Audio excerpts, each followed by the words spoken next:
As Israel struggles to maintain two fragile ceasefires on its borders, conflict could break out with the main player pulling the strings on all of this, on Hezbollah and Hamas.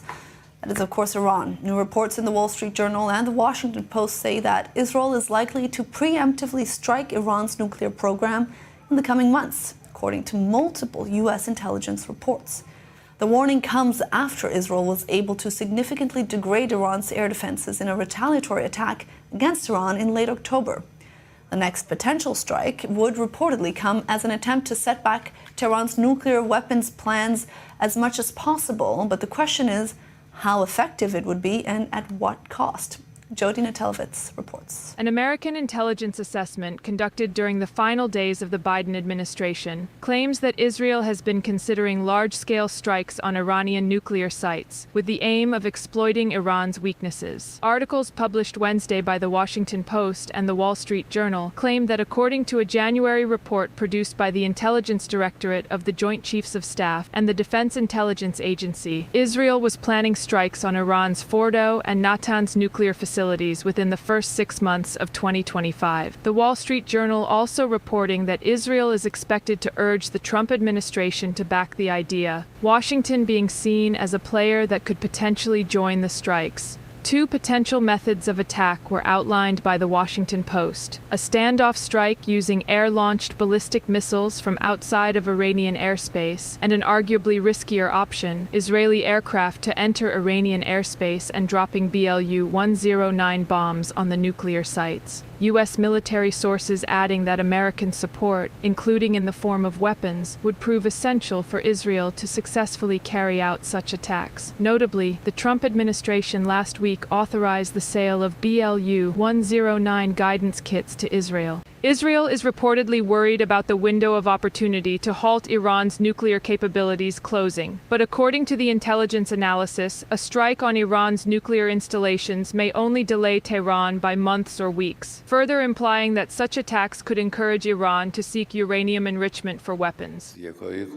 Progress should not be stopped. We cannot be content with our current level. Say that we previously set a limit for the accuracy of our missiles, but we now feel staying within this limit is no longer enough. Last week, U.S. President Donald Trump signed a national security memorandum regarding his policy of maximum pressure on Iran. And while he did not exclude the possibility of Israeli strikes on Iran, he showed preference for a diplomatic method first. At the time of signing the executive order, Trump said he was, quote, torn on the matter, and for now it is still up in the air whether he would grant approval of an Israeli assault on Iran. Joining us now to discuss this is Dr. Meir Javedanfar, Iran lecturer at the Reichman University. Thank you so much for joining us this evening. Now, reports that Israel is considering preemptively striking Iran in the next 5 months, quite specific reports, but how seriously should these assessments be taken? Bianca, I've been doing this work, I've been doing this job for long enough to know that I've lost count of the number of times we've read reports have been published pertaining to a possible Israeli military strike, Right. A unilateral Israeli strike against Iran's nuclear program. Allow me, in this case, to refer to a recent article published by Sir Niall Ferguson in Foreign Affairs about 2 months ago. He talks about President Trump and how he negotiates. One of the ways President Trump negotiates is, first and foremost, he threatens the other side through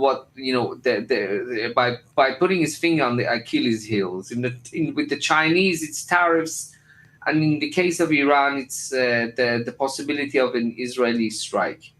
I think but ultimately, what President Trump wants more than anything else is a big, beautiful deal, as he put it. Just like when he was a real estate developer, he liked this big Trump Tower projects. He reached a big, beautiful deal. He wants the same with the Iranians, just as he tried with the North Koreans. So I think in this case, it is reasonable to assume that this is a pressure tactic.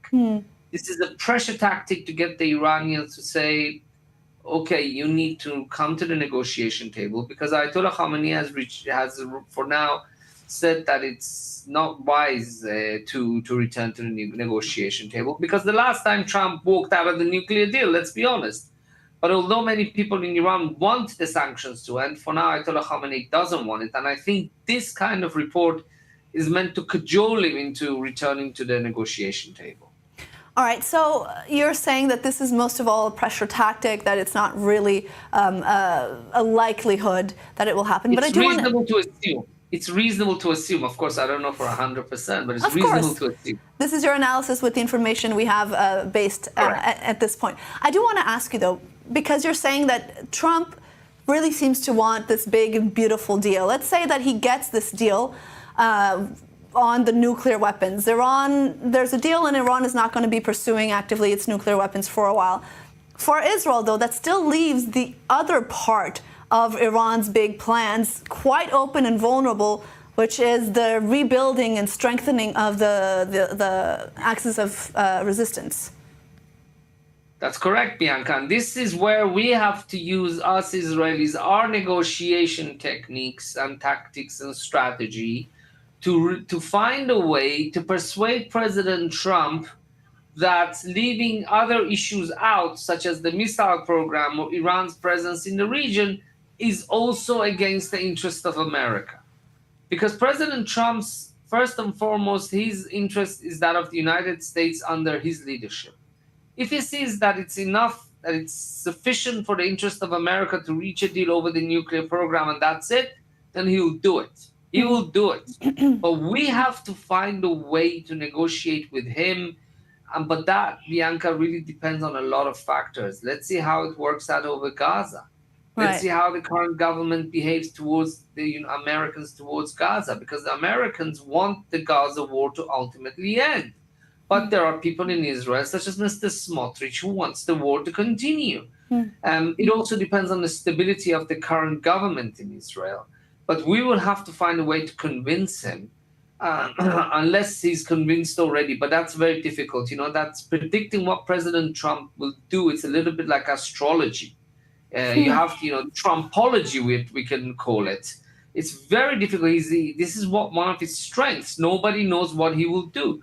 But in case he's not going to include these things, then it's going to we're going to have to really put our best brains together to find a way to convince him. But there's a long road ahead until then, and we have to wait and see how things work out. Right, Doctor, I don't want you to be guessing here on Trumpology, but I do want to ask you one more question where we sort of play out the scenario. Let's say that a deal is not reached in a certain amount of time, Trump loses patience. Is there a scenario where we could see him giving sort of a tacit carte blanche to Israel to go for it? And if so, is this something that Israel would want to do and go through with? Bianca, that really depends on what Iran does. President Trump follows the foreign policy of President Andrew Jackson, Jacksonian foreign policy in the United States. I think it was the 7th or 8th. Don't quote me on the exact number of what number was the President Andrew Jackson in the list of U.S. presidents. But Jacksonians don't start wars unless they are attacked. If they're attacked and the gloves come off, then it's open season. But they don't like to start wars. They want to focus on domestic issues. So if there is no deal, it really depends on what Ayatollah Khamenei does. If Ayatollah Khamenei keeps the Iranian nuclear program at the same level, or maybe steps back on a couple of things, that the chances that President Trump will want an attack are going to be reduced, because Jacksonians don't want to start wars until they're attacked, unless they're attacked. And when they're attacked, then God help the other side. All right, Dr. Meir Javidan Farhat, thank you so much for your analysis and input. Back here in the studio, I want